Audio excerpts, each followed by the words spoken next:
All right, there's a few things I want to do immediately off the top.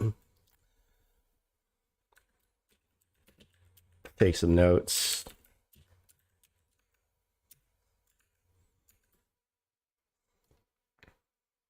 Man, my fucking microphone better not die on me again. All right, did that shit last time.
My dog's gotta go.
Maybe I should X.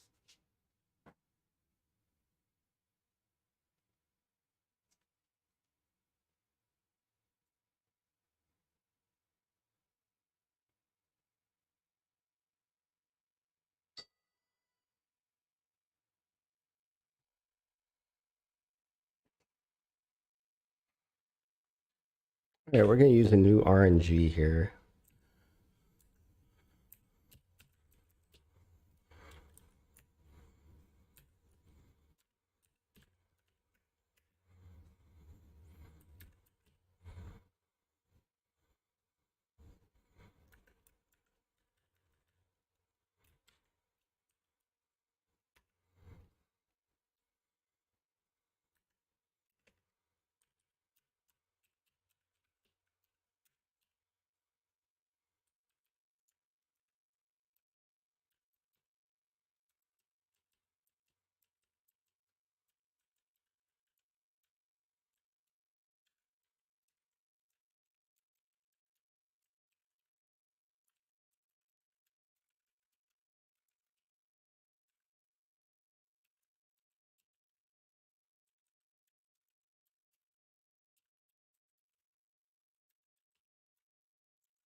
Okay. What's up, Dulce? How's it going, man? Just saw your message. Thank you, user. How's it going, Sasha? I don't know if y'all are still here. I can't trust the view count on my shit. Um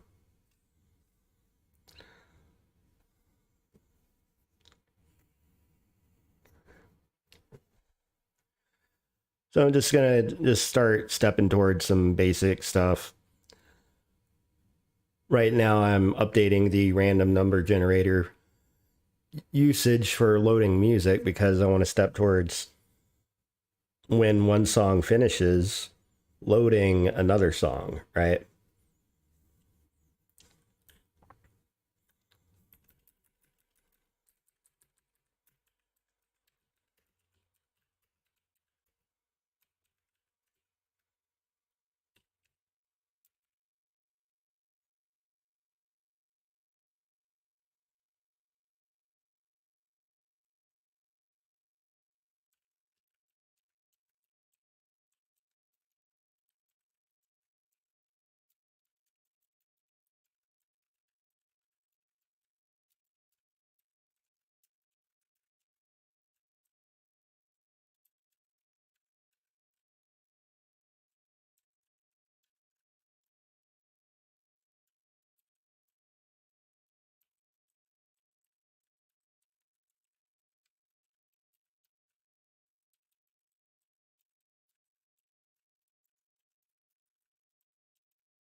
Right. So we move some of that code out into its own function because we want to be able to detect when a song is over, right? Like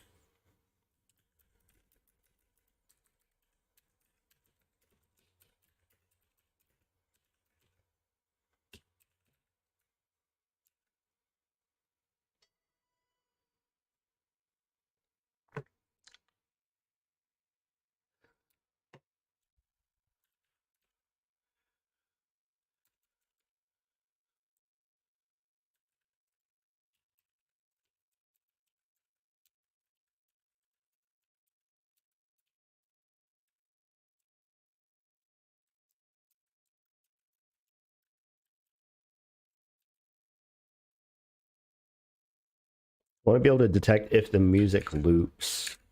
And to do that,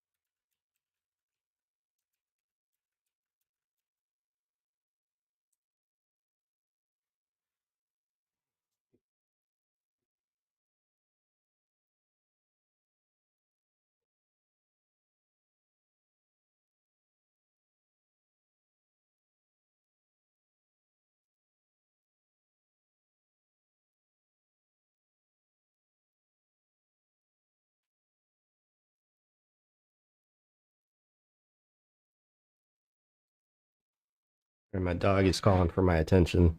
It's kind of a sad day over here, even though it's my birthday. We have our thoughts with someone in particular today. Very good boy named Gus. It's me gonna go on a journey soon.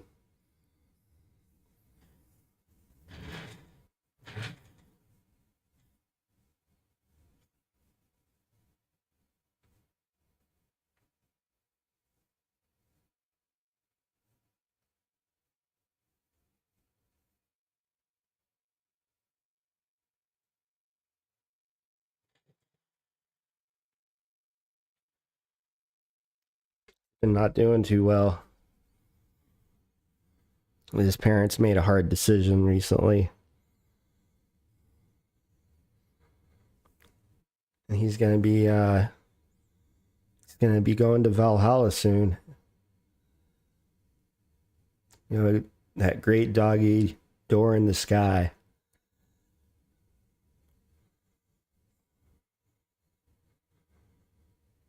Where every day is ball day. And he's got more bones to eat than he can possibly eat in a day or his lifetime.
Let's try this.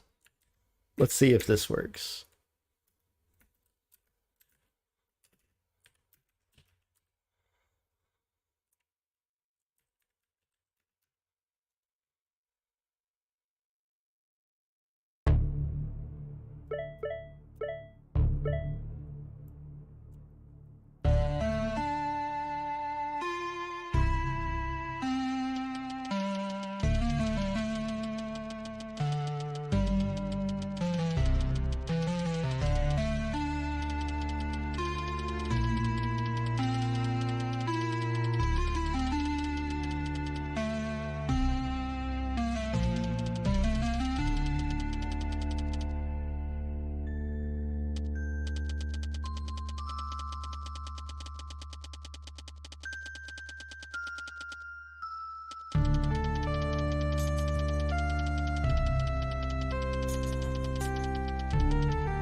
Okay, it did not properly loop.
See what's actually being returned by those functions.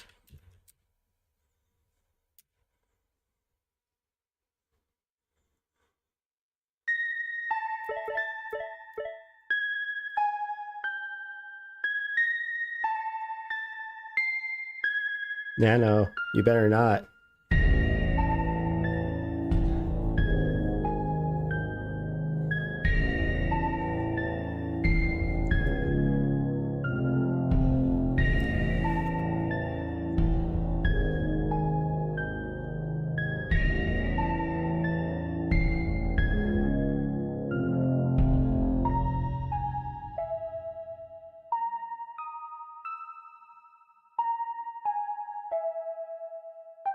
All right, so we're gonna have to go through the whole track.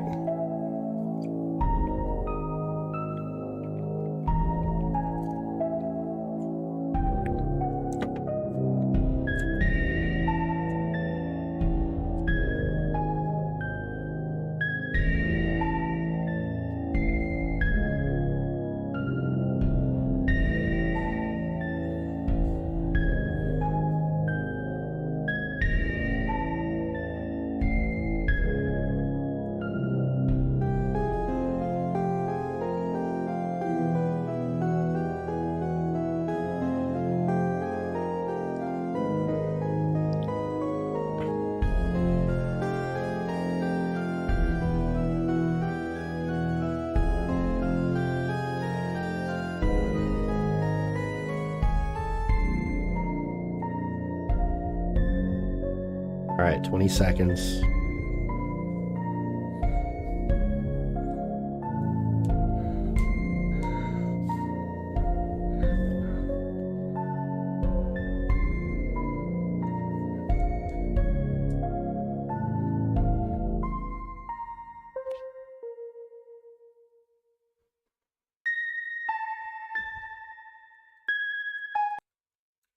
All right, let's see what happened here.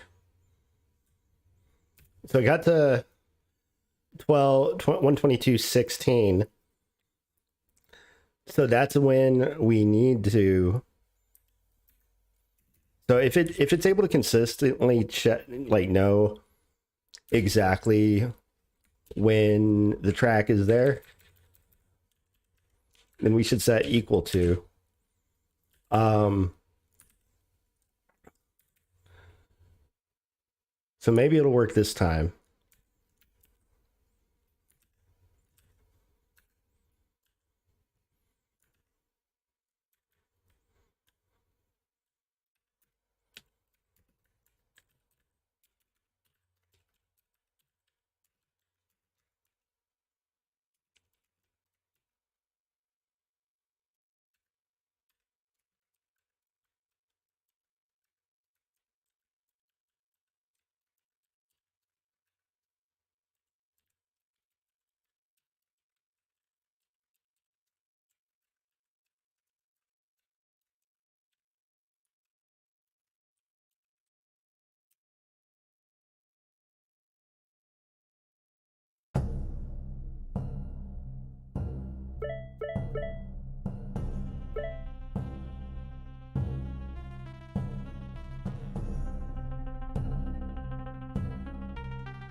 All right, something like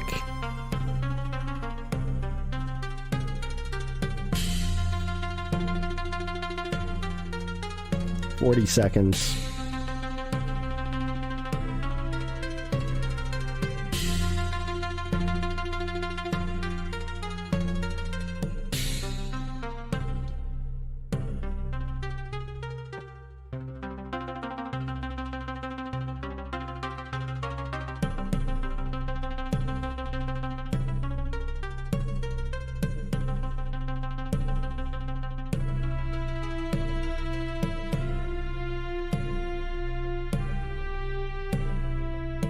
All right, let's see that load happen.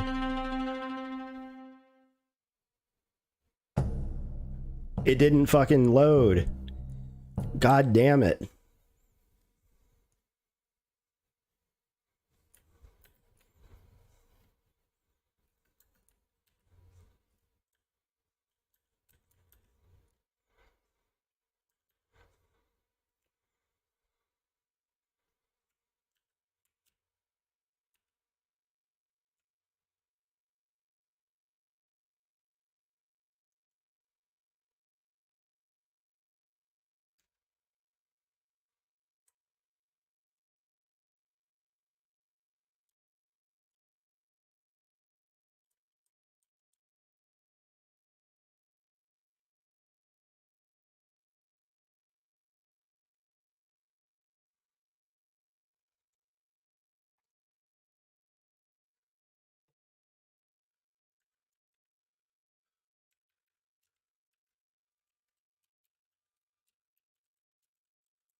Take a look at the music struct.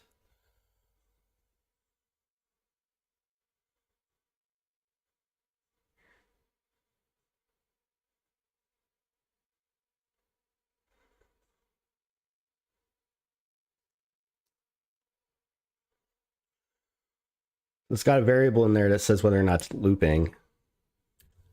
So maybe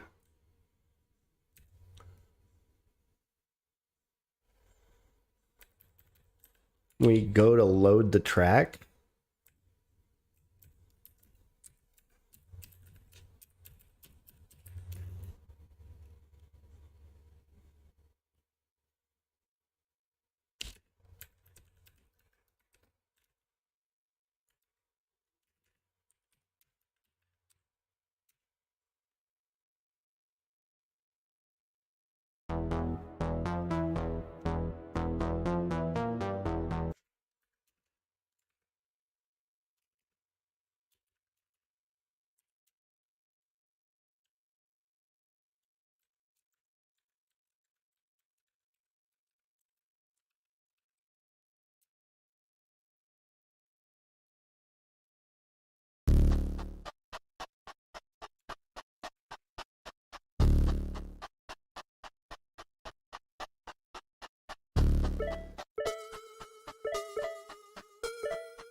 okay, so something happened there. The trigger for did loop did not, oh wait, did we not save this? Man, now I gotta try it again.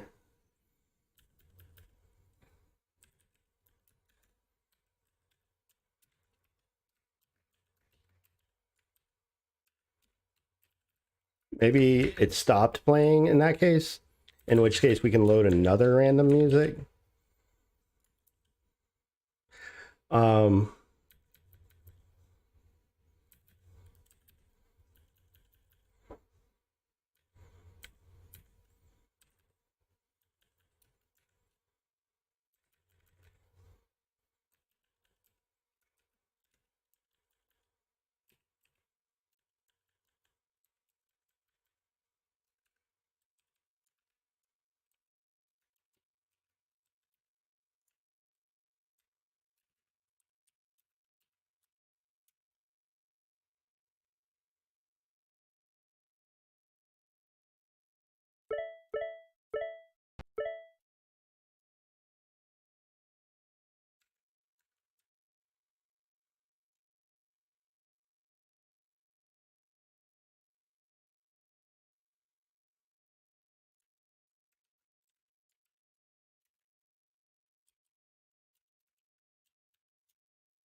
Something was different that time.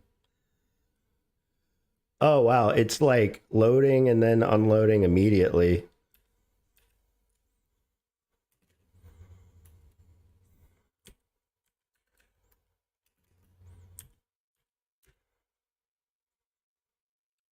Oh wait. If not, is music stream playing? There we go. That was silly.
Yes, it switched music.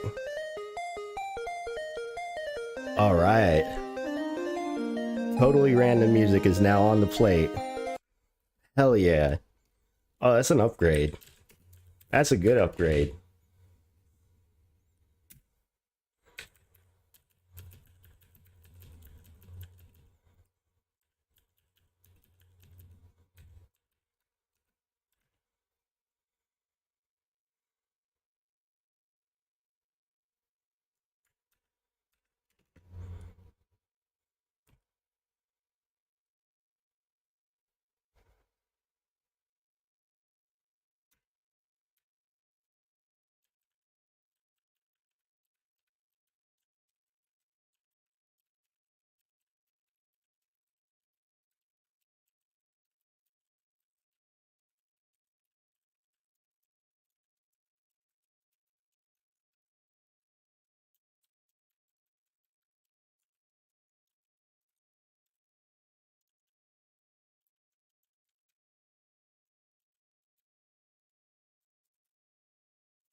let's celebrate with a little music in the game, right?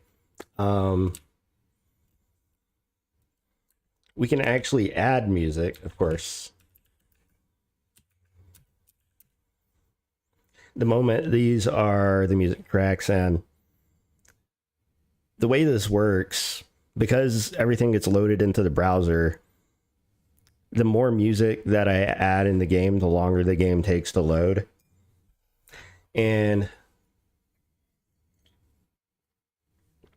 it might even behoove me to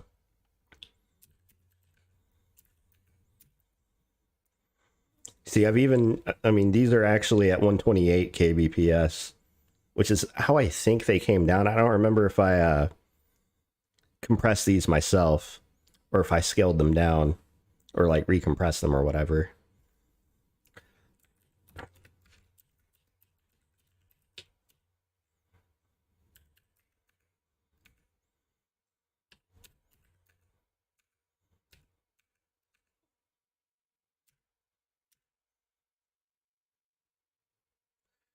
Even these are even the ones that I'm getting from Suno now are even like half the bit rate. Like that original one was generated a long time ago, and Suno's probably upgraded their compression a lot, which is why they're able to serve it down as a much smaller file. But one question that I would have is, what music should I put in from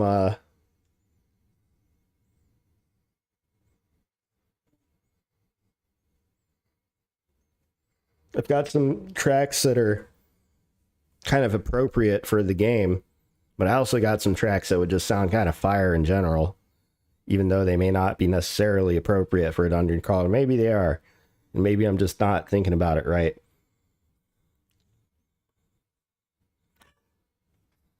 Hi. Excuse me.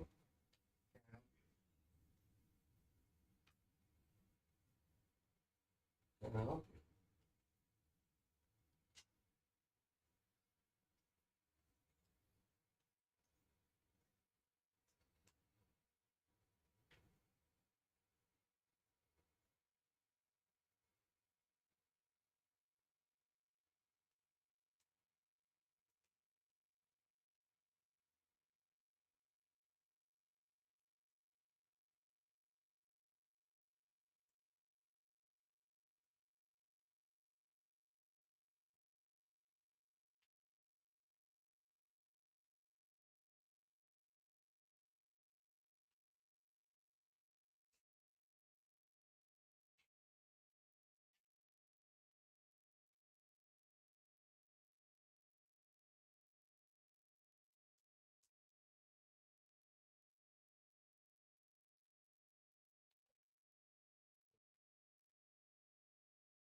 All right, what's next here?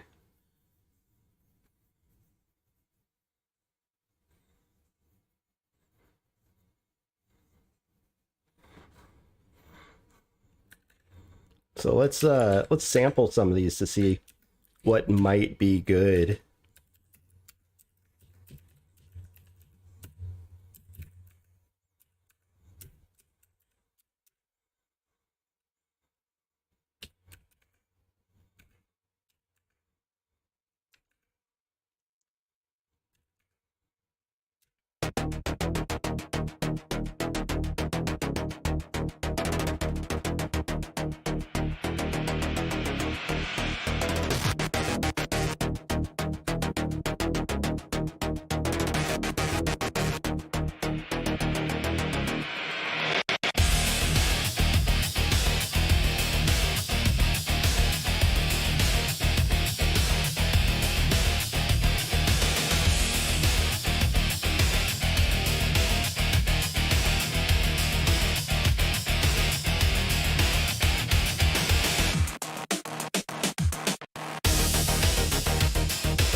Yeah, it's kind of fire actually. I kind of need to rename these though.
Not sure how I feel about that music being in the game though.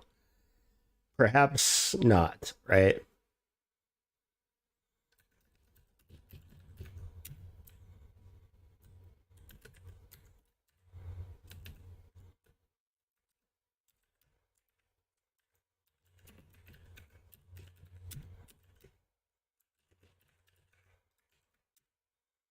However, some of the other tracks might be appropriate.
All right, what's next? Oh, yeah.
Oh, my baby girl was hungry.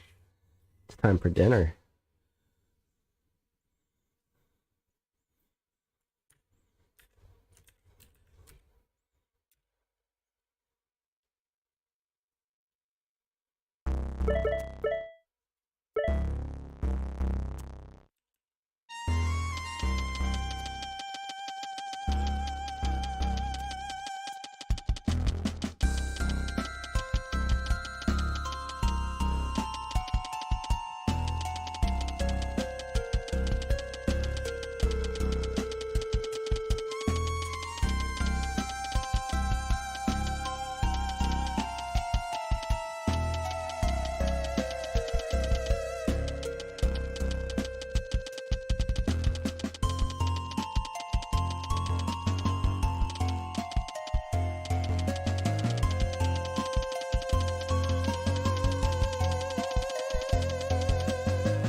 It's gonna be hard to find this motherfucker in such a big space.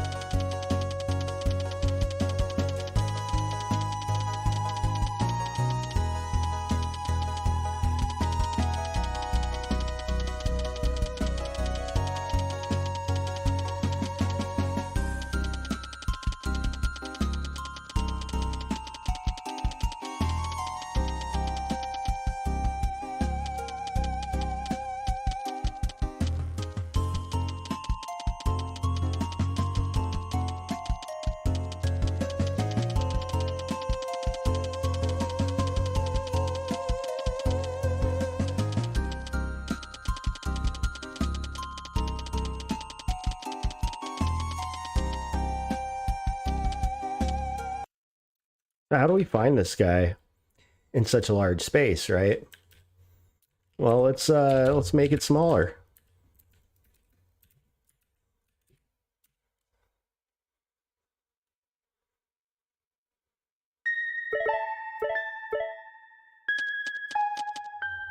Ah, there he is.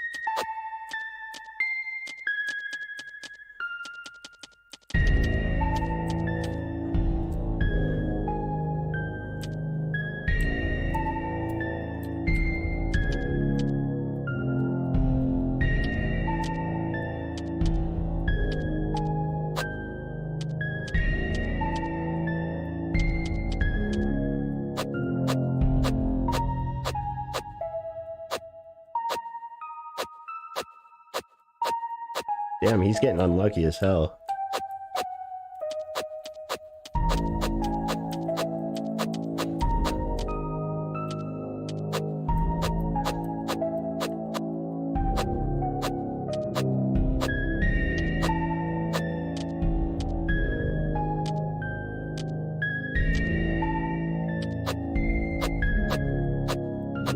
couple bugs there.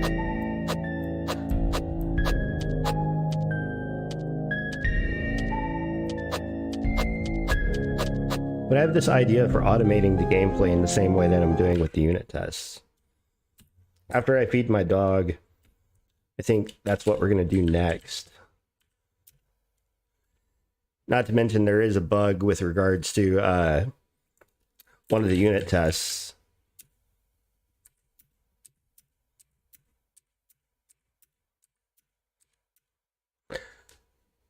Even though I ran the test successfully 1, 2, 3, 4, 5, 6, 7, 6 or 7 times, and the last time one of the checks actually fails, and it's not clear to me exactly why yet. So, like I said, after I feed my dog, I'm going to try and dig into some of that, as well as trying to automate some of the gameplay outside of the unit tests, so that we can have something kind of visual to see some automatic gameplay without me having to like actually control the game all the time.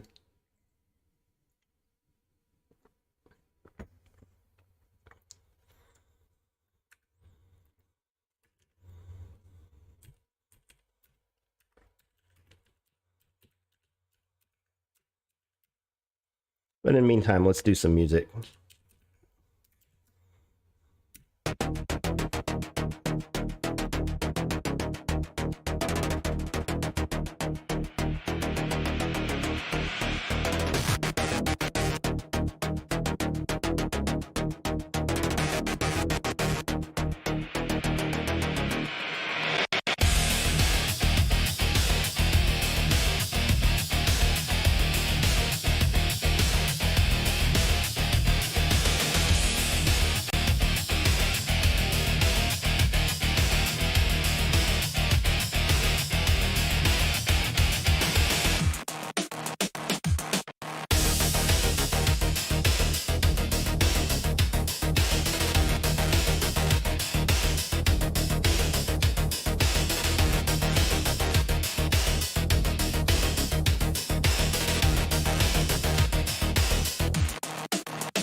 All right. We're going to have a moment of silence, y'all. Might be a long one.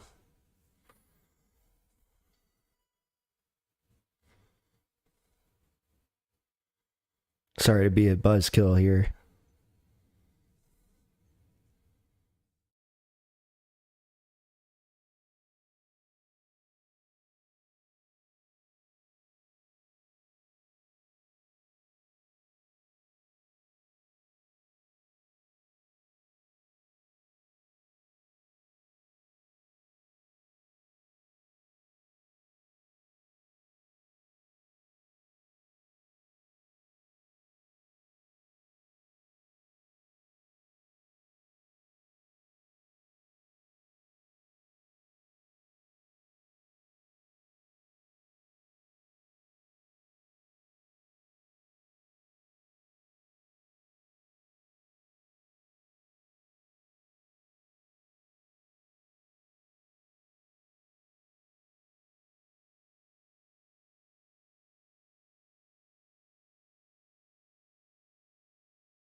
Can y'all hear me?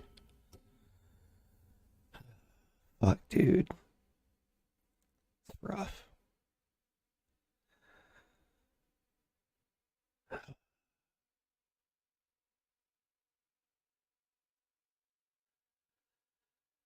Emotions are powerful things. We don't get to choose who comes into our life.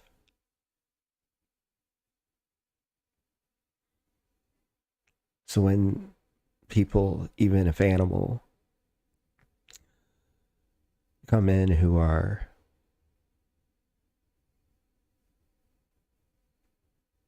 good in general, it's a blessing.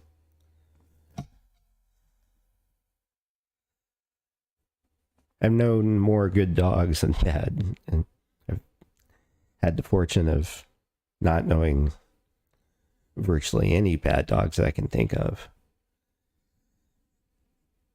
I don't believe in bad dogs.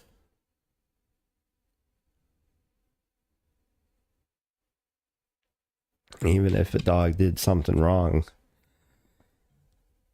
and by wrong, it's like, who's to decide what that is, right? Like,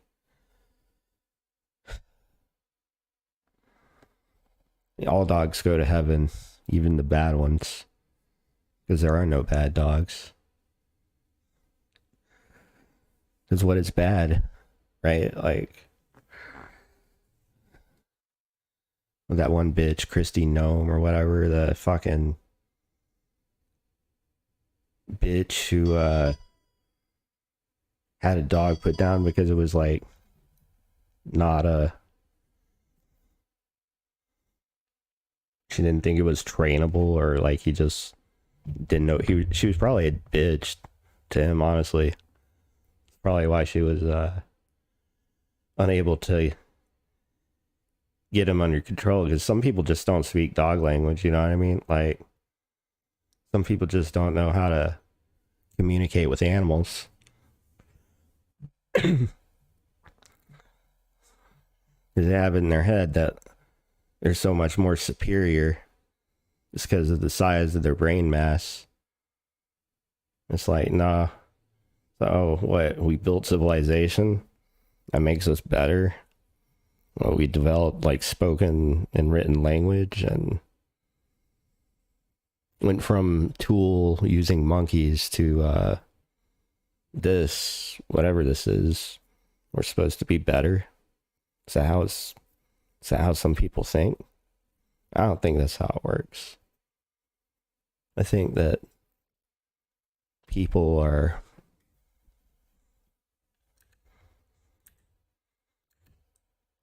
no different than any other animal. Okay, so we got some real issues we gotta work with. You know, rest in peace, my good dog. You will be missed. You were in a better place, as they say. You'll be in pain no more.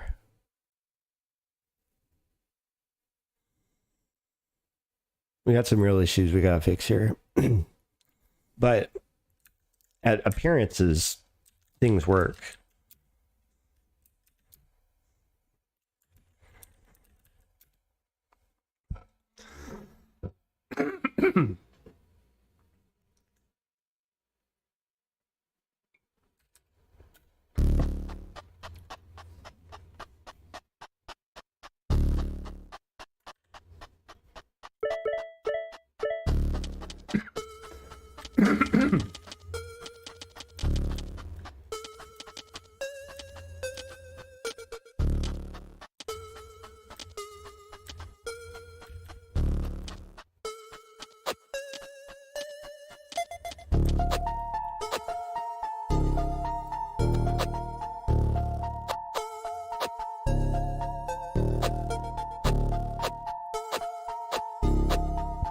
This dude should be able to land at least one hit. Unless his attack is so low that it's going to be impossible for him to hit me, which I don't know that that's the case. Kind of weird though. So So that's probably a bug in the attack calculation. Ever since I did the overhaul, I have to like go back and recheck and re-verify that all of the functionality works as it used to, because every so often I discover something that's like, oh hey, that's not how that's supposed to work, or oh hey, I did that wrong, or you know, like that kind of thing. And here we are, 2026, age 40, figuring it out as we go.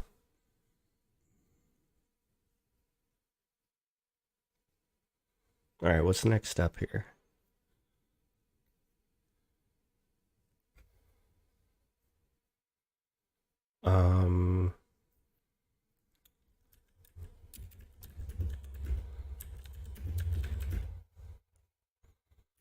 Okay, so we renamed that because, yeah, we're just creating orcs right now.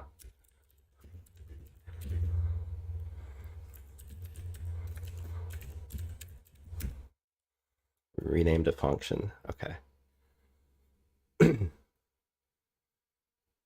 So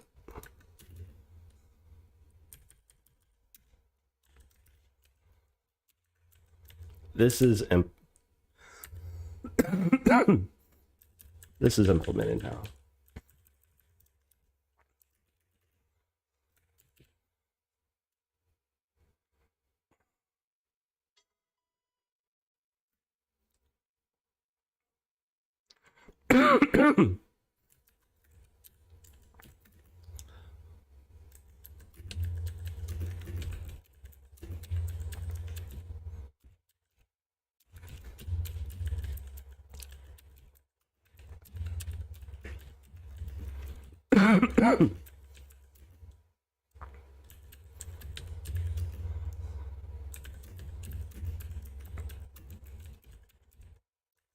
Proper.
So we're gonna try that.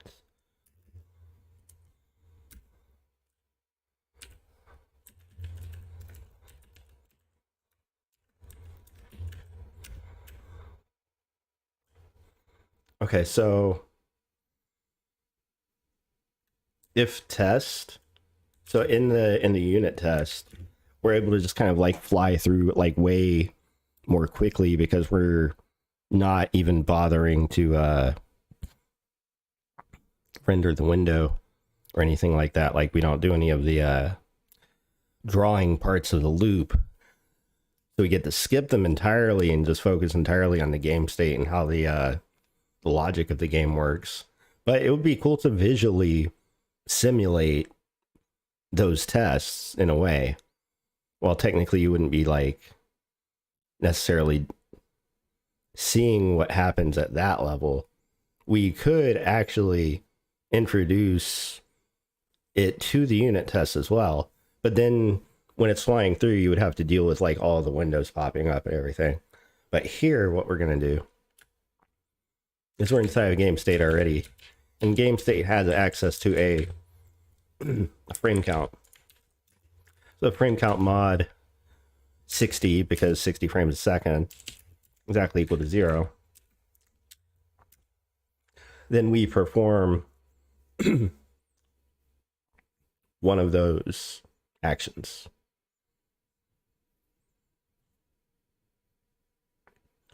Now, if this doesn't fire, then we need a way to exit the function early. So if just test, then we're gonna just return from the function. That way, none of the other code down here, which is specific for when we're not running a test, actually doesn't execute. So this should be sufficient for a test. The only thing is I have to temporarily enable the test switch. So it might actually be helpful to introduce a test flag to our build. So when the game state actually gets initiated, we call this function called reset. Reset reinitializes all the primary variables. One thing that we can do is, I believe, if I was smart, and I don't think I was. Oh, no. Okay. No, I was smart. Test is initialized in reset, and by default it's set to false. So what we can do, we can set if indef test else indef.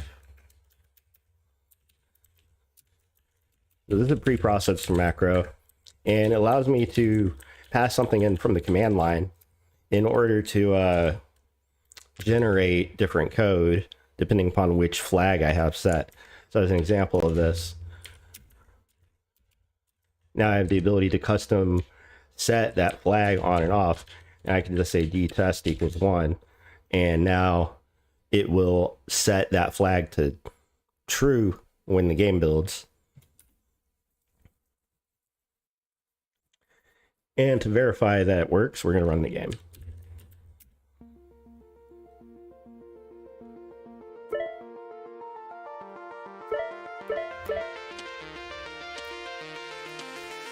Uh-oh.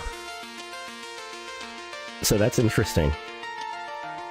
I can't actually interact with the game now, and we have a message, "Welcome to the game," stuck on the screen.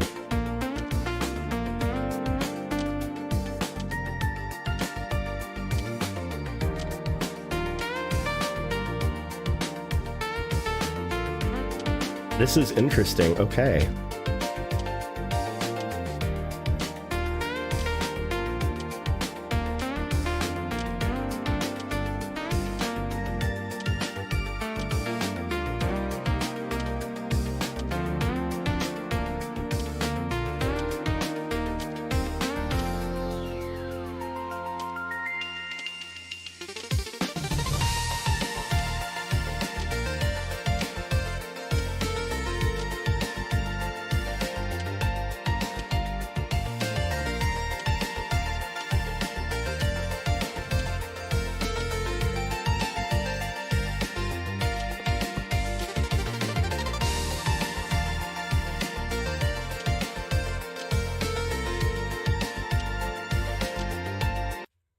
Okay, so that's actually a better result than I was expecting. There's a few things that we're going to have to fix there, but so far the automated gameplay loop is actually working as intended-ish. a few little bugs here and there that I gotta fix through, but we're gonna do that right now.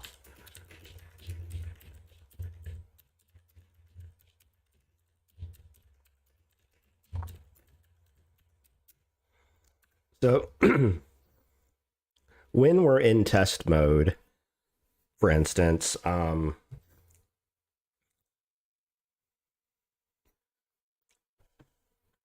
we probably want to find a way to automate the cycling of messages. Normally, that would be something that the player does.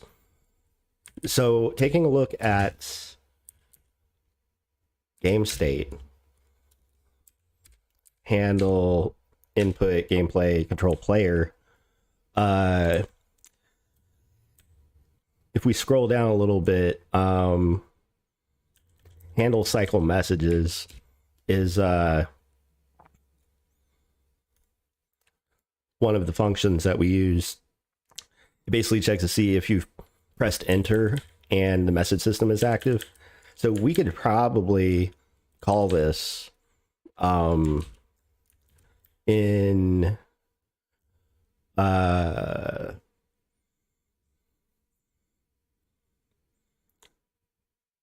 right here. So before we actually randomly move, we can probably automate the cycling of messages by doing something like this. So let's see if that works.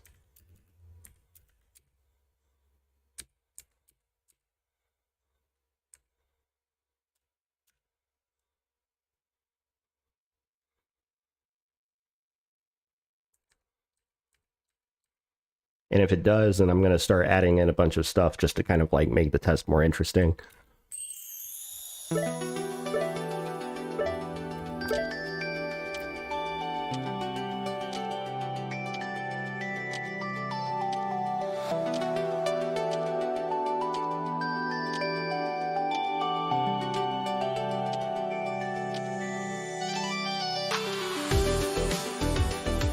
Oh. You know why that didn't work? I know exactly why that didn't work. So we're going to have to change it. We're going to have to actually kind of pull this over.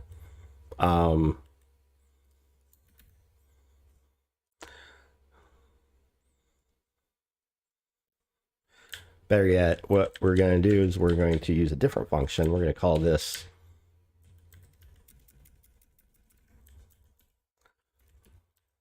handle cycle messages test, specific for when the game is in test mode. So if message system is active, and because input state will never be registered to enter in that situation, we just do this, and actually we'll do that, and we're good. So now, hopping back, handle cycle messages test, and actually we don't even need IS anymore, so we can even remove the parameter entirely. So let's give it a shot.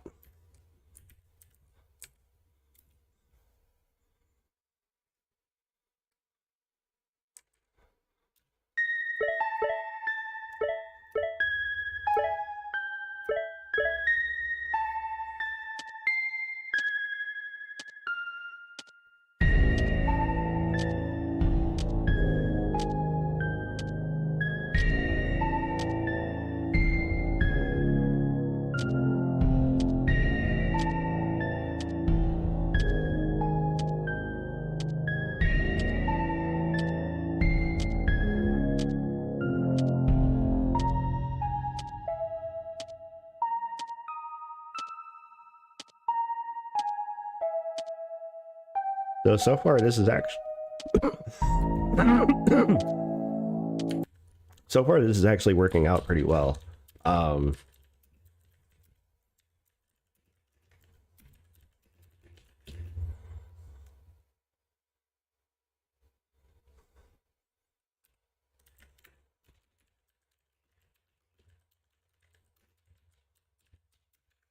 right, so now we're gonna, I think, add some more enemies in.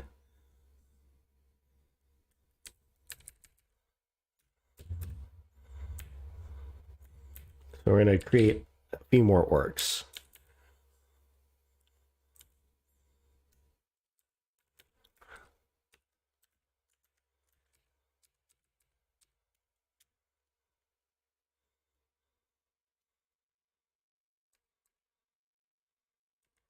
And actually, before I do,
all right, here we go.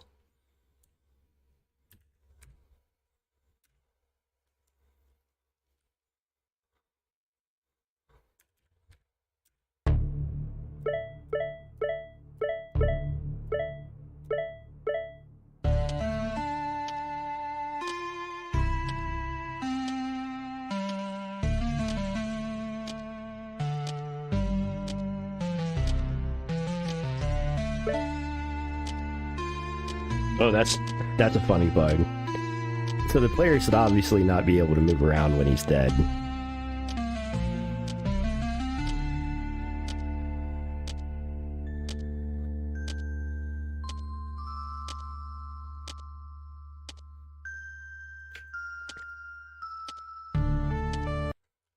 So that's kind of a funny bug, right?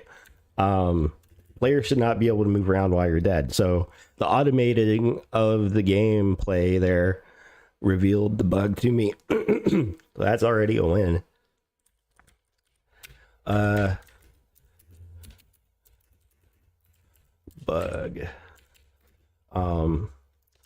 Automated gameplay system found you can move while dead. And that should not happen. In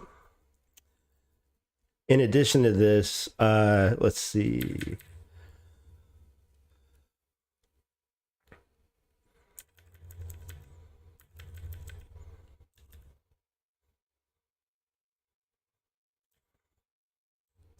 There's another bug where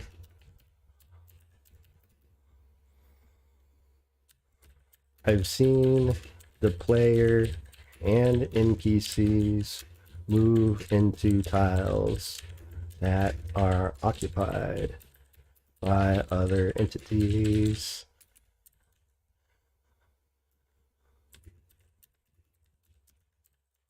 It violates the system in general because, as I think I've figured out, and this is probably a good optimization in general, is that we probably want to limit the number of entities that can actually be on the tile. So we're probably going to get rid of the vector that I defined for the dungeon tiles.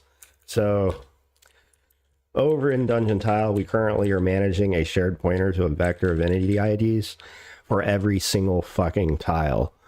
And this is one of the reasons the game starts to slow down at certain sizes. And maybe by figuring out a way to get rid of this, we can actually optimize the system so that it's not so fucking crazy. One of the ways I was thinking about doing this is limiting it so that only one NPC can be on a tile, one item can be on a tile. And as far as I know, at the moment, we don't really, oh no, and one door, right? So we want to probably introduce a cached door as well. And by getting rid of entities here, Um,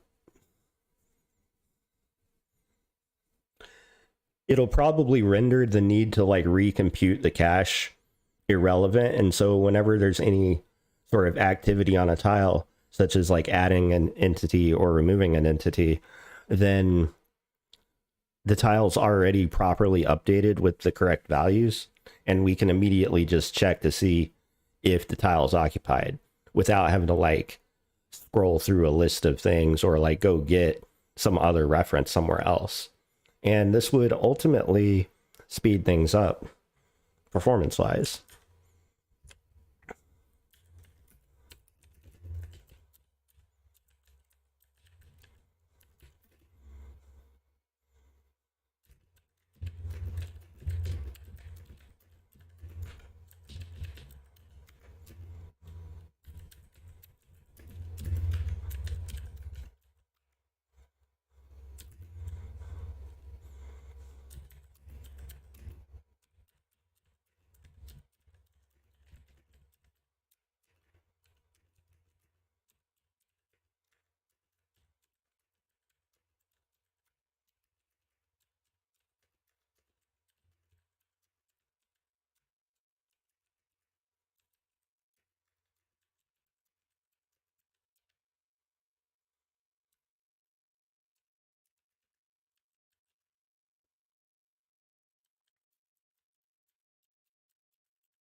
All right.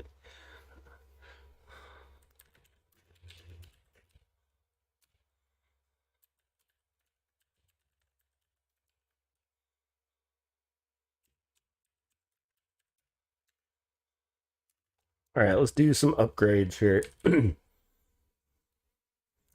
is an optimization and performance improvement. What we're going to do is we're going to get rid of entities on dungeon tile. To start with, let's comment that motherfucker out. It's going to break a lot of shit. Not just in this file, but in other files as well that rely upon the previous definition. This is one of the reasons I made a new branch. This way, I'll be able to more easily go back if I fuck something up during this process. But I don't expect to. Because if I know my own system well enough, then it'll be easy to just kind of step through each error one by one and just correct everything. So let's go. To start with, we no longer need get entities. And we no longer need a get entity count. We also don't need a get entity at, because we have no entity array to actually get entities from anymore. Now, we are going to introduce cache door. And down here, we're going to copy those lines, paste, and then we're going to change item to door.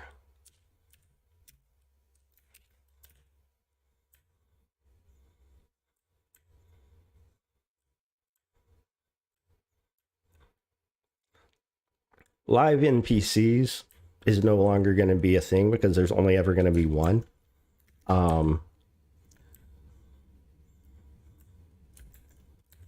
Item count will also only ever be 0 or 1, so we don't need that anymore either. So we're going to have to step through these one by one.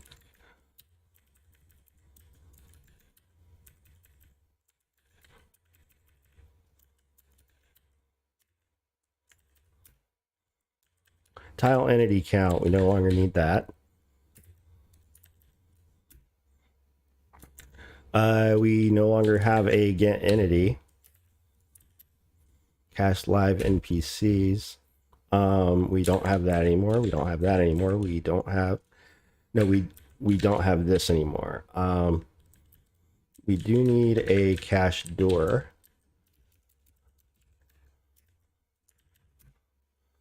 So tile add, okay, right? Ooh,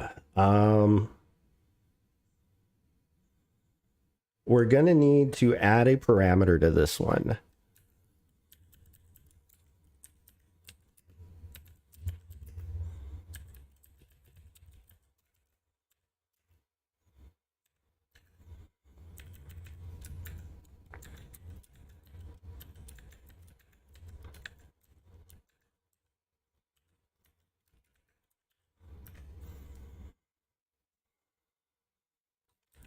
If, actually, better yet, switch T. Case entity door, then cached door equals ID.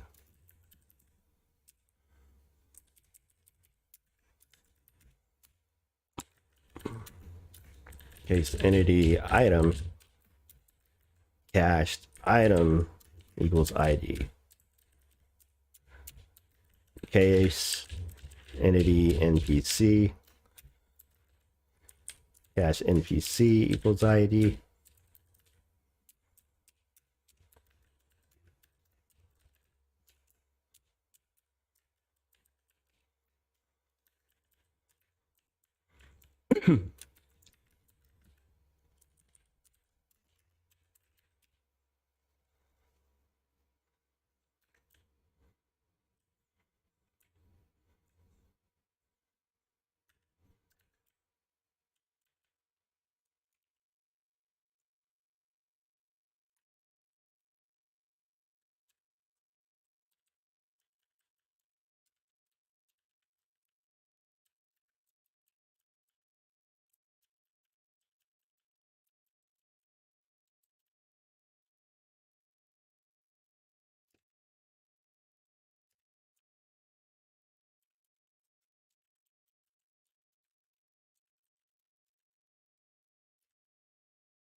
See, was this sufficient?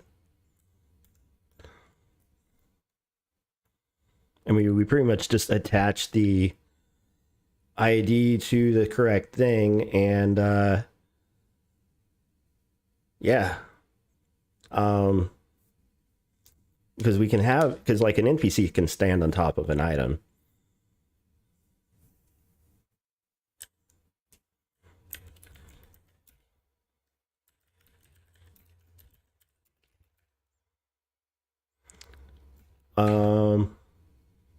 Now the implication here is that everything's managed properly.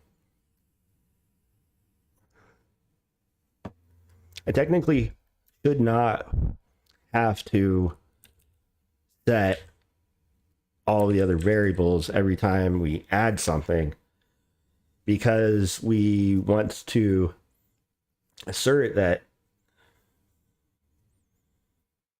if a door is being added somewhere,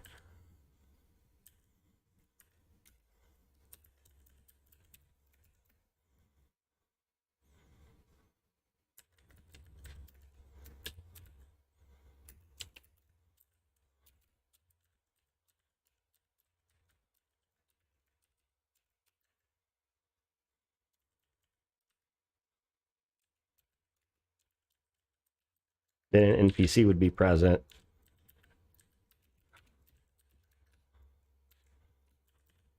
And otherwise an item is present. You can't put an item on top of a door, right?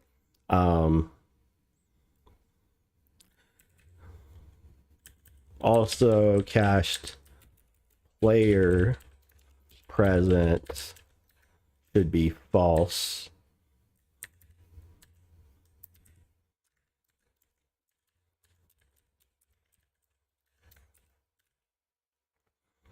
So we need those guarantees when handling door.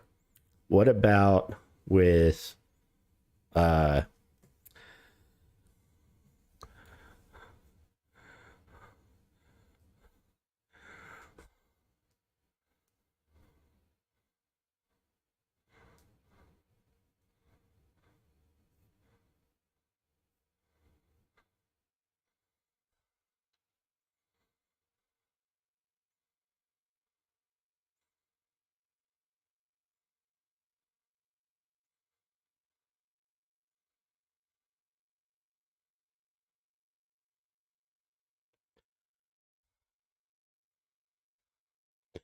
yeah, well, I've tried to avoid doing any sort of garbage collection at all.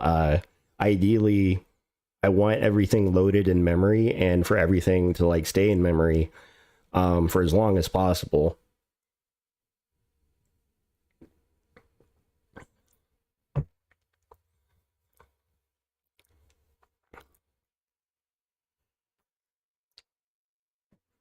All of the assets and everything are so small. It's just like, fuck it, why not? You know what I mean? So let's see here. So with this, we'll make sure if an item drops on a tile, and actually before we even do the door, we need to make sure that also the door is there.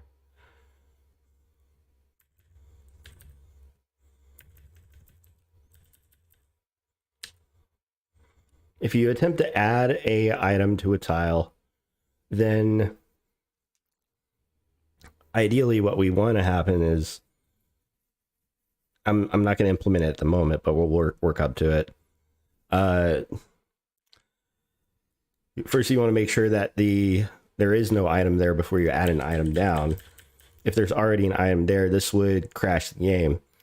But when we verify that this works, when I go back in, and if you attempt to add an item to a location that already has an item, then I want to randomly select a different tile in the same area, like around the surrounding 8 tiles, and then attempt to add to that location, and kind of repeat like you know, if out of those 8 tiles none of them are available, then to select one of them and then randomly do the process all over again until we find a tile that's actually free. And probably won't be, and it'll be kind of interesting if there were a situation where like an item on every single tile in the dungeon. That's a super hardcore edge case that we'll have to work up to. But let's be very thorough about this. Want to make sure that there's no item if you're adding an item down. Want to make sure that there's no... Oops.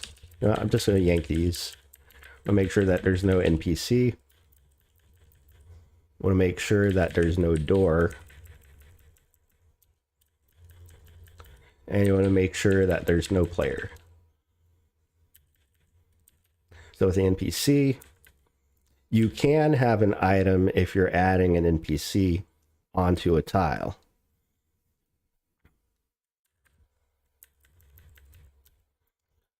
But you want to make sure that there's no other NPC there already. Cache door.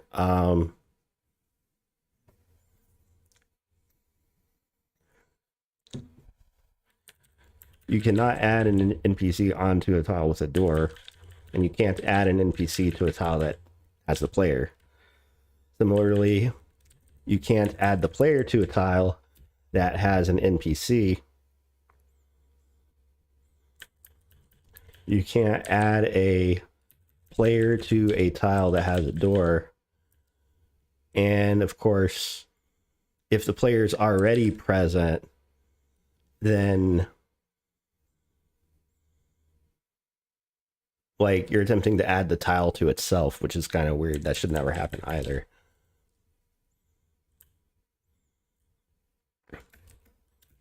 And the whole implication here is that like on tile remove, we properly update those variables to have invalid where necessary, since you're literally taking something off the tile. So to continue this process, we're gonna have to also implement remove, right? Since we're no longer using the array of entities, what we're actually gonna have to do is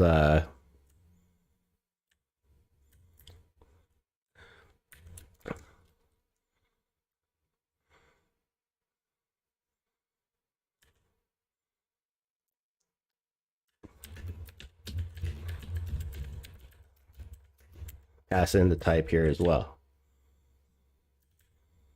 So similar to this switch statement,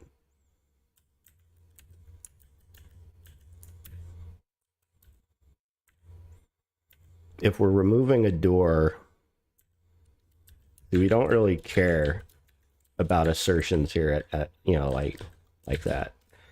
But if we're removing door, then we assign that.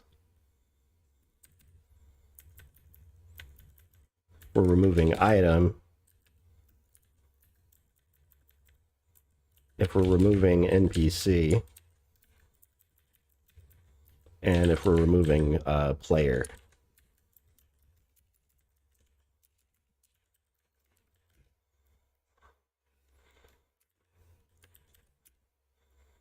And in the tile free case, what's nice about this now is since we no longer have an entities vector that we have to manage, we technically don't really need to do anything for it. Like the free, you know, like when it gets destroyed, all of this stuff gets wiped out anyway. We don't have to worry about management. That's a lot less memory that we're using, right? So that's phase one. Now, of course, this is not going to build and it's going to yell at me. Big time. So first we're going to hop over into lib draw dungeon floor. We're just going to knock these errors out one at a time.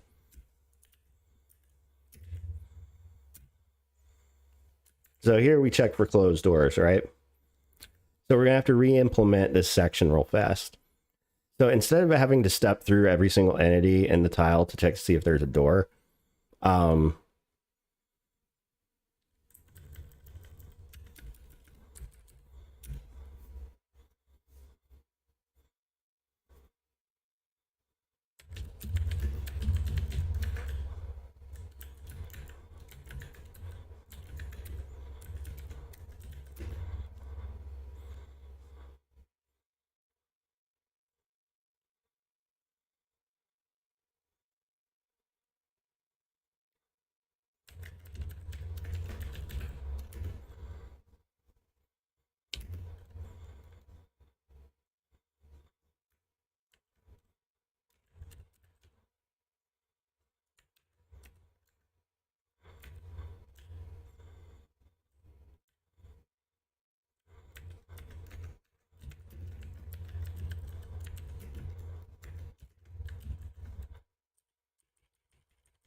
so we know it's a door, so we don't have to check its type, right?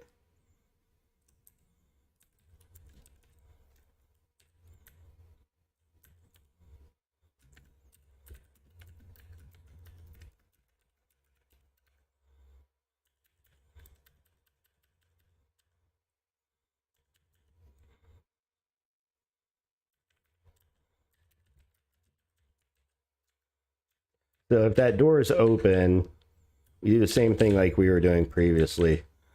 We don't actually have to break anymore though. We just set blocking equal true.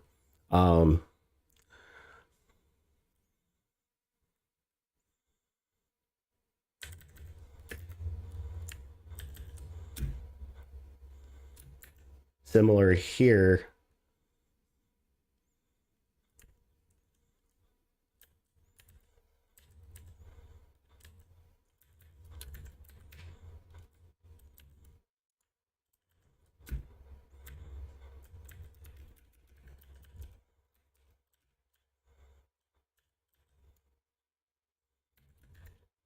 In this case, it's v0 tile instead of just tile.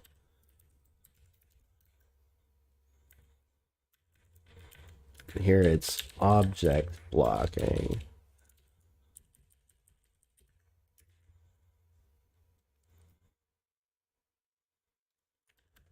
Next.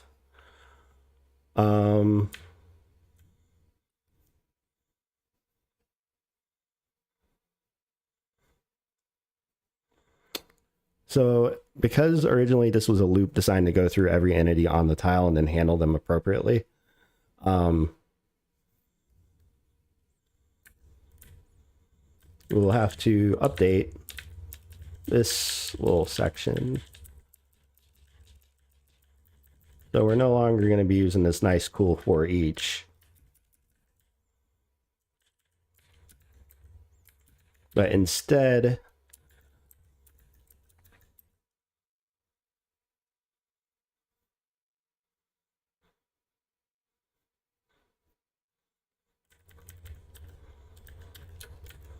this function actually takes a type, right?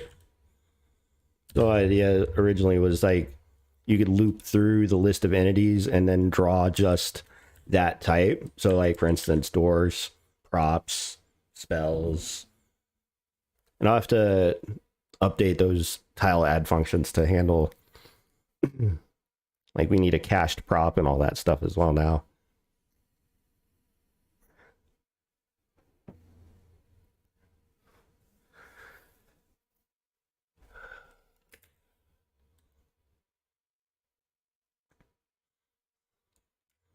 So for instance, this will draw doors. We won't be handling props at the moment. I will have to find a way to handle spells. Won't handle boxes at the moment. Just do NPCs, items, alive NPCs. Oh, and yeah, whether or not they're dead. Oh shit.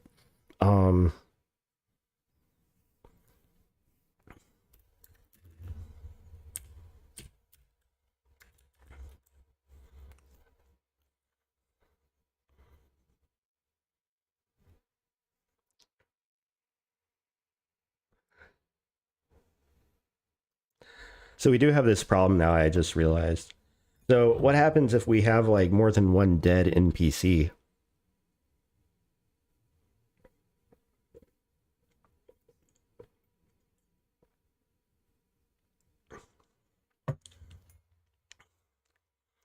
This becomes an actual problem.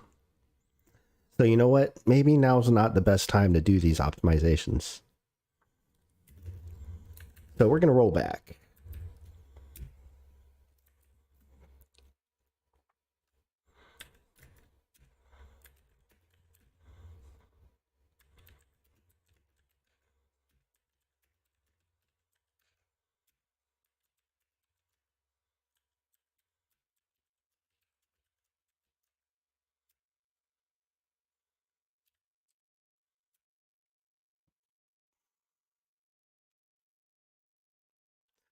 So I definitely didn't think that all the way through.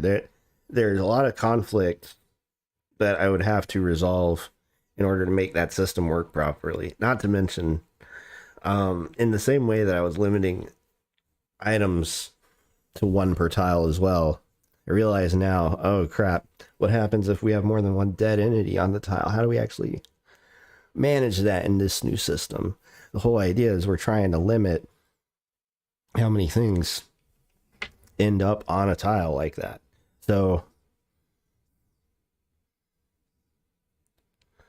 you know, like what should actually happen in those situations? Like how many things should we reasonably hold on a tile before it's considered full, before the system needs to reject any new input and actually put it somewhere else?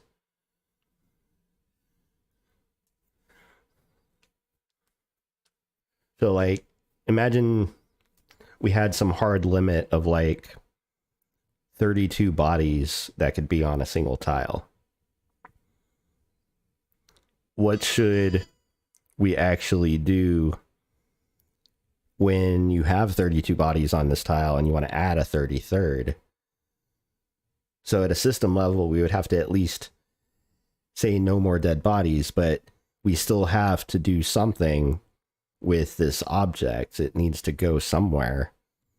It can't just disappear, especially if it's fresh body. I mean, Jesus, there could be a quest, you know, where you need to line up 32 dead bodies or 33 or something. I don't know why. This could be a thing that happens.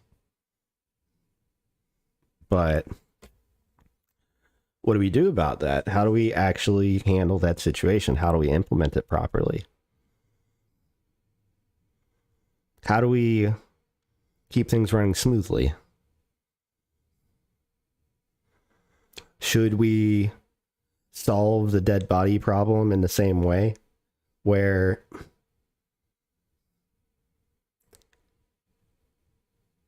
if you could say there's like, you can have one dead body on a tile, and then one item on a tile, and then one NPC on a tile. And if a second dead body falls on a tile that already has a dead body, then perhaps that body gets pushed to the side and falls on a tile next to that dead body, right? And so that way we maintain that sort of situation. Similarly, there would also have to be a limit of like one prop per tile, right? And similar, so we would want to have all of these things in such a way that like there's no conflict when there's different states. You know, we want to be able to have certain types of props, you know, might be on a tile, and maybe you can have a prop that you can walk on top of versus a prop that's solid. So maybe you can have a tile with a prop that also has an NPC on it. Or maybe you can have a tile that has an NPC that's dead, and then an NPC that's alive, and then there's also a prop, then there's also an item, and that's a reasonable configuration for that tile. Like, that should be a valid state.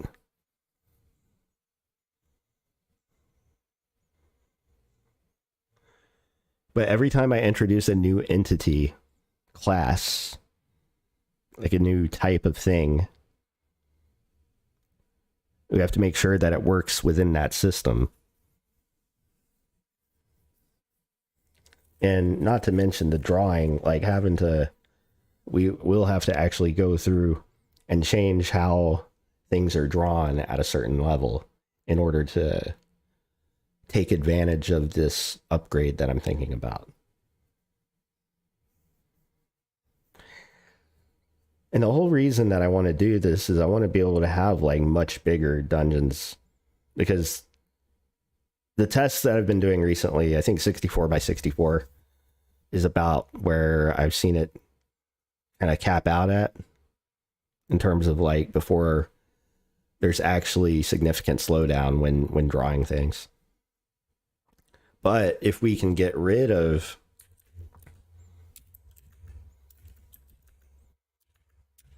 this pointer here, right?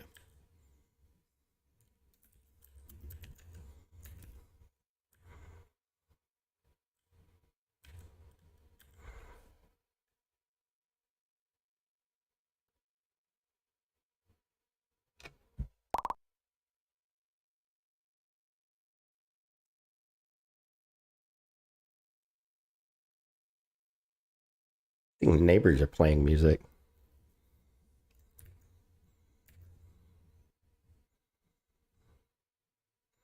It's definitely not coming through my desktop. Weird. But yeah, so like even here, I feel like we can even get to a point where this is no longer a shared pointer either. And then up in dungeon, that's just a vector of dungeon floors at the moment. So all those are real objects that are actually in the thing. And if we can find a way for the tiles to get rid of entities and replace them with just some integers that manage kind of like a cached situation,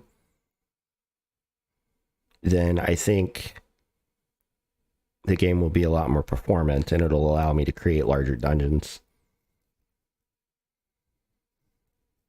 It's going to take time. I might need to take a break though. I am a little bit wiped from the news. It's very, very sad, but I'm going to find a way to celebrate.